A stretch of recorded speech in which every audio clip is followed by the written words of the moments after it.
Assalamualaikum warahmatullahi wabarakatuh. Perkenalkan, nama saya Udiani Via Kumalasari. Saya perwakilan dari kelompok 4. Rekan setim saya adalah Putri Alivia Lailatu Sifa. Saya di sini akan menyampaikan materi tentang pengumpulan Al-Quran.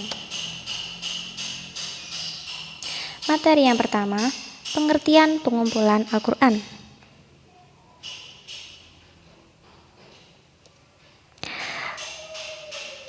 Al-Quran turun kepada Nabi Muhammad SAW tidak sekaligus, melainkan secara berangsur-angsur, yaitu dimulai sejak zaman Nabi Muhammad SAW diangkat menjadi Rasul dan berakhir pada masa menjelang wafatnya. Maka dari itu tidak mengherankan bila Al-Quran pada zaman Nabi belum sempat dibukukan seperti adanya sekarang. Pengertian pengumpulan Al-Quran terbagi menjadi dua pengertian, yaitu yang pertama, kata pengumpulan dalam arti penghafalannya di dalam lubuk hati. Yang kedua, kata pengumpulan dalam arti penulisannya, yakni penghimpunan seluruh Al-Quran dalam bentuk tulisan. Lanjut materi yang kedua, pengumpulan Al-Quran pada masa Nabi. Pada masa Nabi Muhammad SAW, setiap ada ayat yang turun, beliau memerintahkan kepada para sahabat terkemuka yang diangkat sebagai sekretaris seperti Ali bin Abi Thalib, Muawiyah, dan Ubaid bin Ka'ab untuk menulisnya. Selain itu, ayat tersebut harus disusun dalam bentuk surat sesuai dengan yang ditunjukkan oleh Nabi. Nabi Muhammad SAW juga memerintahkan kepada para sahabat untuk menghafal ayat tersebut. Jadi, ada kecocokan antara hafalan dengan bukti fisik dari ayat yang tertulis. Kita lanjut ke materi yang ketiga, yaitu pengumpulan Al-Quran pada masa Khulafa Ar-Rasyidin.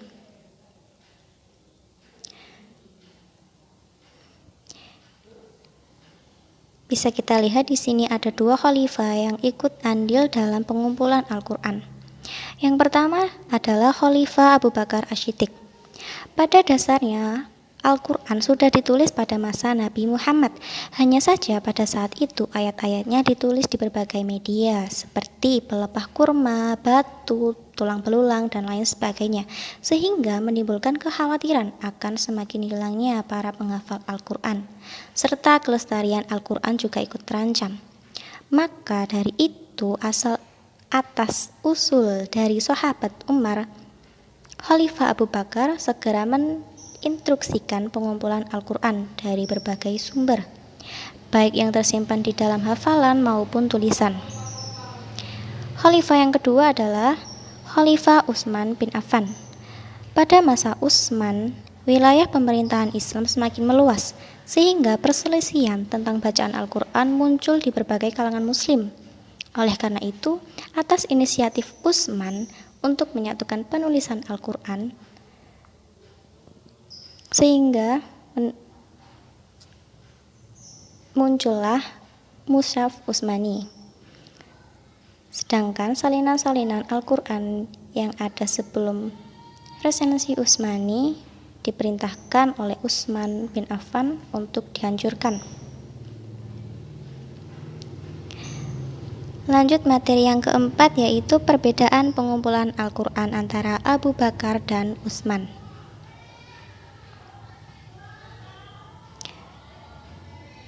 Di sini ada dua poin penting, yaitu yang pertama, berbeda dalam motif atau dasar untuk pengumpulan Al-Quran.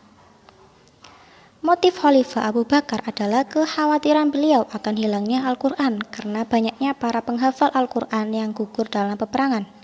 Sedangkan motif Khalifah Utsman bin Affan adalah karena banyaknya perbedaan dalam cara membaca Al-Quran yang disaksikannya sendiri di daerah-daerah, dan mereka saling menyalahkan antara satu dengan yang lain.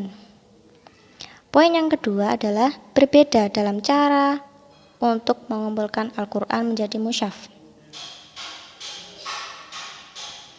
Pengumpulan Al-Quran yang dilakukan Khalifah Abu Bakar hanya memindahkan tulisan atau catatan Al-Quran yang semula bertebaran di kulit-kulit binatang, tulang belulang, pelepah kurma, dan lain sebagainya tersebut menjadi ke dalam satu mushaf. Sedangkan Khalifah Utsman bin Affan hanyalah berusaha menyatukan bacaan Al-Quran pada satu macam bacaan atau qiraah. Lanjut materi yang kelima, sejarah penulisan mushaf Al-Quran di Indonesia. Poin pertama, pengertian mushaf Al-Quran standar. Mushaf Al-Quran standar adalah mushaf Al-Quran yang dibakukan secara penulisan, harokat, tanda baca, dan tanda wakafnya sesuai hasil yang dicapai dalam musyawarah kerja ahli Al-Quran dan dijadikan pedoman bagi mushaf Al-Quran yang diterbitkan di Indonesia. Poin yang kedua, jenis mushaf Al-Quran standar dan spesifikasinya. Mushaf Al-Quran standar memiliki 3 jenis berdasarkan segmennya, yaitu mushaf standar Utsmani untuk orang awas atau untuk masyarakat pada umumnya, Bahriyah untuk para penghafal Al-Quran, dan Braille bagi para tunanetra.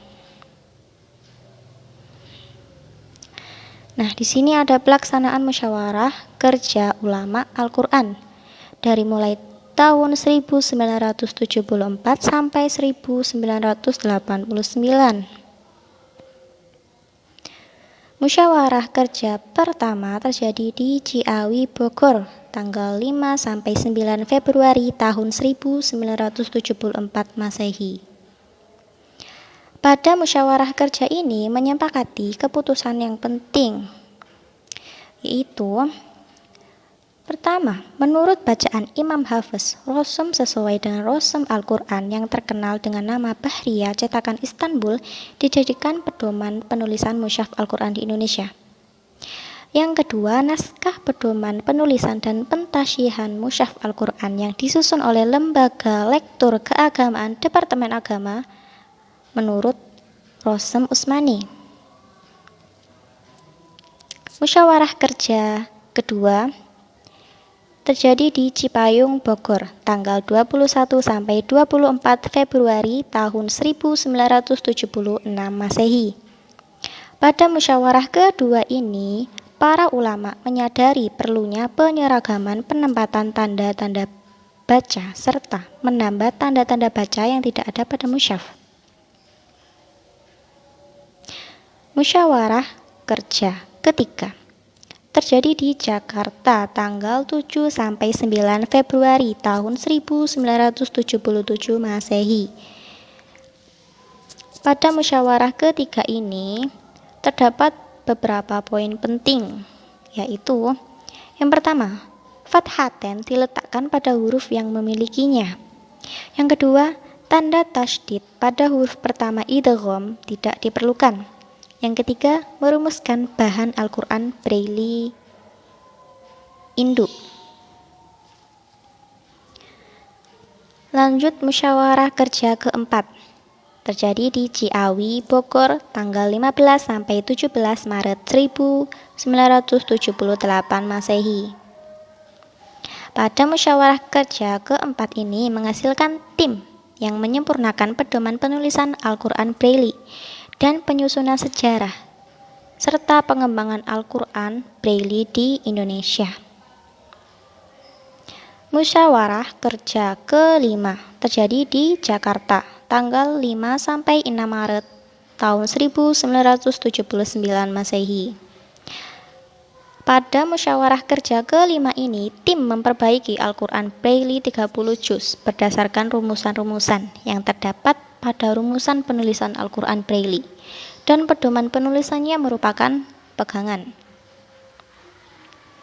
Musyawarah kerja ke-6 terjadi di Ciawi, Bogor, tanggal 5 sampai 7 Januari tahun 1980 Masehi.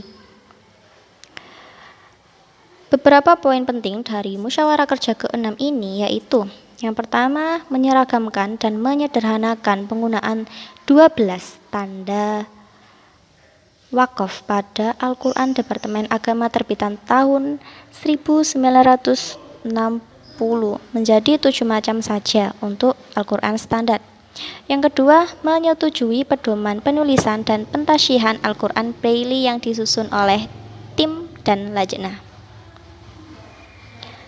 Musyawarah kerja ke-7 terjadi di Ciawi, Bogor, tanggal 12 sampai 14 Januari tahun 1981 Masehi. Pada musyawarah kerja ke-7 ini, para ulama menugaskan lajnah untuk memperbaiki model penulisan dalam Al-Quran. Musyawarah kerja ke-8 terjadi di Tugu, Bogor, tanggal 22 sampai 24 Februari tahun 1982 Masehi. Poin penting dari musyawarah kerja ke-8 ini yaitu menyetujui draft pedoman penulisan Al-Quran Braille dan menyempurnakan tanda baca serta cara penulisannya. Musyawarah kerja ke-9 terjadi di Jakarta, tanggal 18 sampai 20 Februari tahun 1983 Masehi. Pada musyawarah kerja ke-9 ini, para ulama menyetujui hasil penulisan Al-Quran Standar Utsmani sebagai Al-Quran Standar Indonesia dan melanjutkan penulisan Al-Quran Bahriyah sebagai Al-Quran Standar bagi para hafiz. Musyawarah kerja ke-10 terjadi di Masjid Istiqlal di Jakarta, tanggal 28 sampai 30 Maret tahun 1984 Masehi. Pada musyawarah kerja ke-10, para ulama mengusahakan agar Al-Quran standar dicetak dan disebarluaskan kepada masyarakat umum, serta diterjemahkan ke dalam bahasa Arab dan bahasa Inggris guna kepentingan negara-negara tetangga. Musyawarah kerja ke-11 terjadi di Masjid Istiqlal, Jakarta, tanggal 19 sampai 21 Maret tahun 1985 Masehi. Pada musyawarah ke-11 ini, para ulama mendorong agar buku tentang mengajarkan Al-Quran diperbanyak dan disebarluaskan kepada masyarakat, serta untuk meningkatkan usaha lajnah dapat menerima saran-saran berdasarkan sumber-sumber. Musyawarah kerja ke-12 terjadi di Masjid Istiqlal, Jakarta, tanggal 26 sampai 27 Maret tahun 1986 Masehi. Pada musyawarah kerja ini menyepakati keputusan penting, yaitu mengusahakan agar mushaf Al-Quran Standar Bahriyah dapat dimasyarakatkan, serta mengusahakan terwujudnya cita-cita mendirikan Museum Nasional Al-Quran di Indonesia. Musyawarah kerja ke-13 terjadi di Tugu, Bogor, tanggal 12 sampai 14 Maret tahun 1987 Masehi. Pada musyawarah kerja ke-13 ini disepakati keputusan, yaitu mendukung langkah pemasyarakatan Al-Quran standar di Indonesia. Musyawarah kerja ke-14 terjadi di Ciawi, Bogor, tanggal 25 sampai 27 Februari tahun 1988 Masehi. Poin penting dari keputusan musyawarah kerja ke-14 ini yaitu merumuskan program penyimpanan naskah Al-Quran standar dan kelengkapannya, serta menerima pedoman transliterasi Arab Latin dan dilengkapi dengan beberapa tanda tajwid. Musyawarah kerja ke-15 terjadi di Jakarta tanggal 23 sampai 25 Maret tahun 1989 Masehi. Pada musyawarah kerja ke-15 ini terdapat menghasilkan keputusan, yaitu melaksanakan pentasyhihan rekaman Al-Quran serta menyusun pedoman tajwid Al-Quran di Indonesia. Dari sekian musyawarah kerja mulai dari 1 sampai 15 dapat kita lihat bahwa hampir setiap tahun para ulama Al-Quran di Indonesia mengadakan musyawarah kerja ini guna memperbaiki Al-Quran sesuai dengan kebutuhan yang diperlukan oleh masyarakat di Indonesia. Sekian penjelasan dari materi saya, semoga dapat bermanfaat dan kurang lebihnya mohon maaf. Tetap semangat untuk belajar. Sekian, terima kasih dan wassalamualaikum warahmatullahi wabarakatuh.